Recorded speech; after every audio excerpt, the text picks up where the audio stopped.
Hello and welcome to Digital Classroom on YouTube channel of our college website.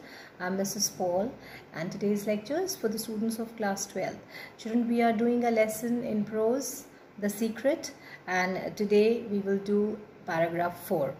Up till now we've seen that the author has told us that we should try to avoid certain inharmonious states of mind as they disturb the equilibrium. We become sick, and people who are wise try to be away and they keep these things at bay. What are these states of mind? Anger, jealousy, worry, etc. Now in this paragraph the author is saying, if you would be free from all physical aches and pains and would enjoy perfect physical harmony. Try to understand, children, what the author has to say here. He is trying to tell you that if you want to be free from physical aches and pains and you want to enjoy perfect physical harmony, then put your mind in order. It is said, it has been said for ages, and we have been taught over the years by our parents, by our teachers, that if you want to be healthy from mind and body, then you have to understand that all the negative elements of your life have to be kept at bay, have to be kept at a distance, and you have to shun them all. So he's saying, if you expect a physical harmony, if you want to have a good physical health, make sure that your mind is in order. So if you are away from the inharmonious states of mind, definitely your mind is going to be in order. And harmonize your thoughts. Harmonize means to bring into a sync whatever is your own thought realm. Try to be good, try to be a positive person. Think joyful thoughts. How can you be positive? By thinking joyful thoughts.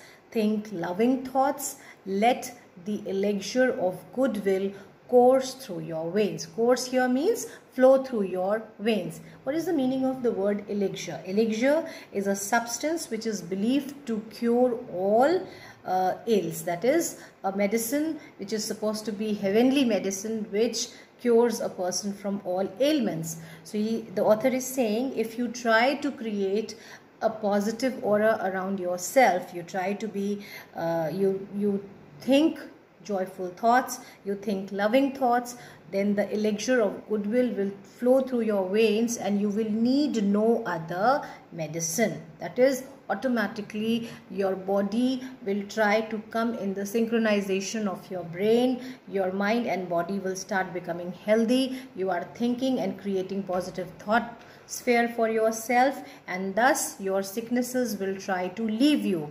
Put away your jealousy.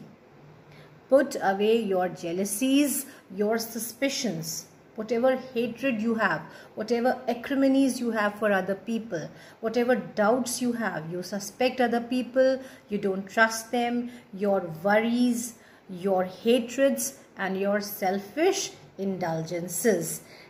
Indulgences here means, selfish indulgences means when you are given into your own luxury, your treat, your comfort, you're thinking about yourself.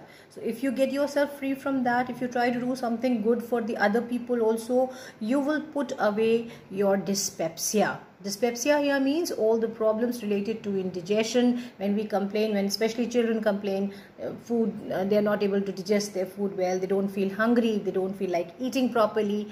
Your biliousness, all the problems related to your digestive tract, your nervousness and aching joints, they will all automatically get corrected and you will feel better, you will feel healthy.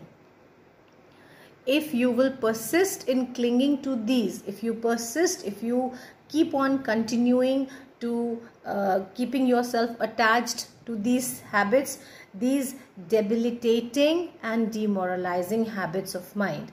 What are these debilitating habits which he is calling the demoralizing habits, which he has earlier mentioned everywhere?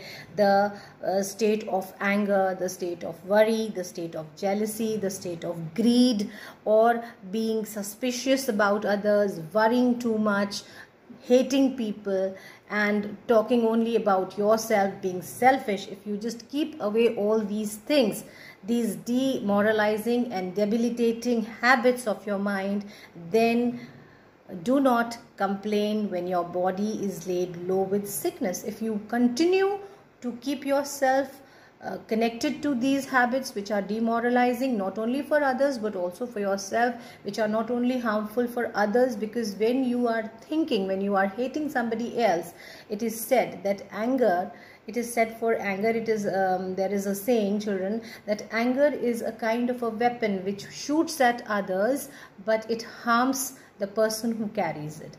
So when you have feelings of hatred, feelings of dislike, feeling of anger for some other person, then you are destroying your own health. So in order to keep yourself healthy, you have to keep your mind very stable, very balanced. Try to avoid all these things. Automatically all the problems that you face, the physical problems, the physical ailments that you keep complaining regarding your digestion, regarding your pains, regarding your joint pains and so many other things, they will automatically leave your body, because you will become a positive person. You are giving yourself, your mind, you are investing in good thoughts, in positivity. So naturally the negative elements will try to leave you. But he is also saying that if you continue to cling means to keep yourself attached to these habits which are bad and demoralizing, then don't complain if you have a bad health, because those habits will definitely result in bad health. I hope this paragraph has been helpful to you. My explanation will be helpful to you. So do keep writing the explanation from reference to the context, and I will very soon meet you all, children, in my next lecture. Up till then, take care. Goodbye, children.